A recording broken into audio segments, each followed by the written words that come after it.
ఎంతో సంపాదించాడు, పిల్లలకు అలా ఉన్నాయని చెప్పేసి అంటున్నారు. బట్ కాకపోతే ఆయన సంపాదించింది ఇక్కడికి ఏం తీసుకురాలేదు. ఈవెన్ ఆయనకు ఒక బాబు, ఒక పాప ఉన్నారు.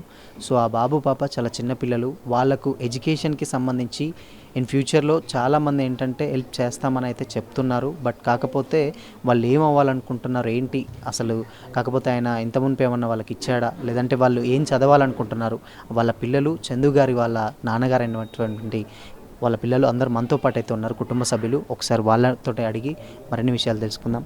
హాయ్ అమ్మా, ఏం పేరు నీ పేరు? దీక్షిక. దీక్షిక, ఓకే. ఏం చదువుతున్నావు?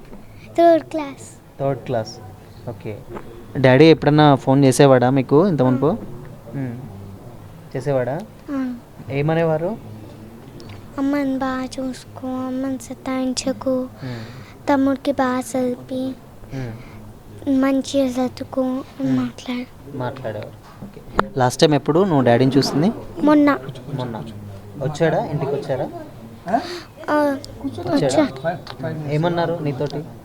ఏమనలేదు, రెస్ట్ తీసుకు. ఏమన్నా చెప్పాడా నీతోటి? చెప్పలేదా? చెప్పలేదు. ఓకే.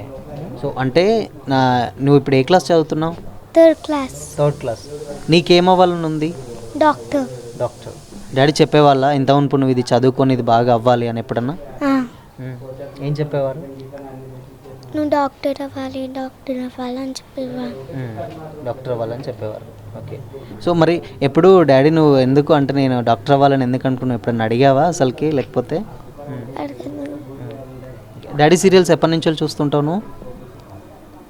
నేను ఎప్పటి నుంచో ఎప్పటి నుంచో చూస్తుంటావు.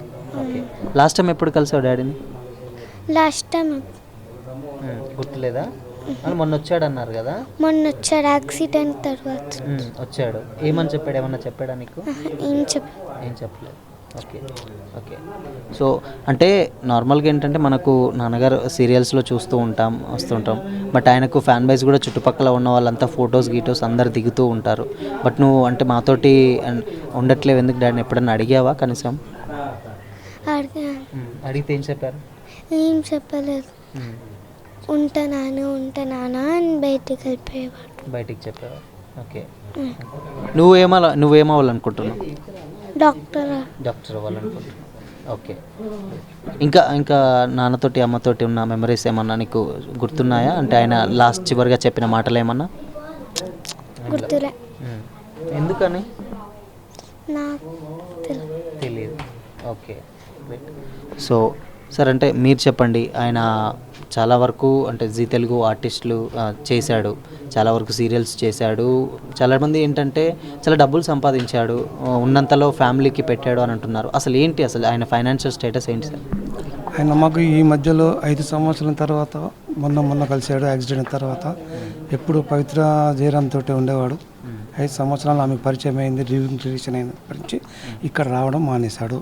భార్య పిల్లల్ని పట్టించుకోవడం లేదు, తల్లిదండ్రులను పట్టించుకోవడం లేదు అని వాళ్ళకు ప్రతి ఎవ్రీ మంత్ 30,000 వాళ్ళ ఖర్చులకు, ఫుడ్కి, స్కూల్ ఫీజులకి ఎవ్రీ మంత్ గూగుల్ పే చేసేవాడు. చేతికి ఇచ్చేవాడు, వచ్చేవాడు కాదు, గూగుల్ పే చేసి అక్కడి నుంచి పంపించేవాడు ఎవ్రీ మంత్. సో మీరు ఎప్పుడు అంటే ఆల్మోస్ట్ త్రినేని సీరియల్ ఒక 5-6 సంవత్సరాల నుంచి వెళ్ళి నడుస్తుంది. ఈ 5 ఏళ్ళలో ఆయన ఎప్పుడు ఇంటికి వచ్చింది కానీ ఏం లేదా? లేదండి. దాని తర్వాత మేము ఎన్నోసార్లు చెప్పాము, ఇటువంటి చేసే పని తప్పు, అది పోకూడదు, ఉండకూడదు, నీకు భార్య ఉంది, నువ్వు ఈమెను ప్రేమించి పెళ్లి చేసుకున్నావు శిల్పా గారిని, ఇప్పుడు మళ్ళీ ఒకటి ఏంటిది కథ, ఇప్పుడు ఈమె కాదు ఇట్లా ఇచ్చిపెట్టిన, ఆమె కాకుండా ఇంకోటి ఎందుకు తప్పురా, చేయడం తప్పు, చిన్న పిల్లలను చెప్పడం జరిగింది చాలాసేపు.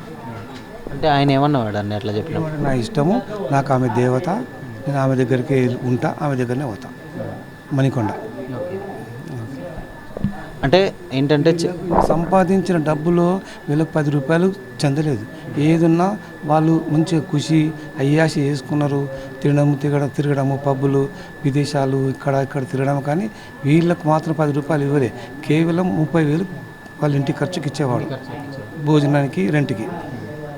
మీరు ఒక ఫాదర్గా మీరు చాలాసార్లు సందర్భాల్లో చెప్పుంటారు ఆయనకి ఇది తప్పు అని చెప్పేసి, అన్నప్పుడు ఆయన ఏంటి అసలు ఏమి చెప్పి మార్చుకోలేదు ఆయన, నా ఇష్టం నేను పోతాను, మీరేది నాకు చెప్పాడం అనేసి.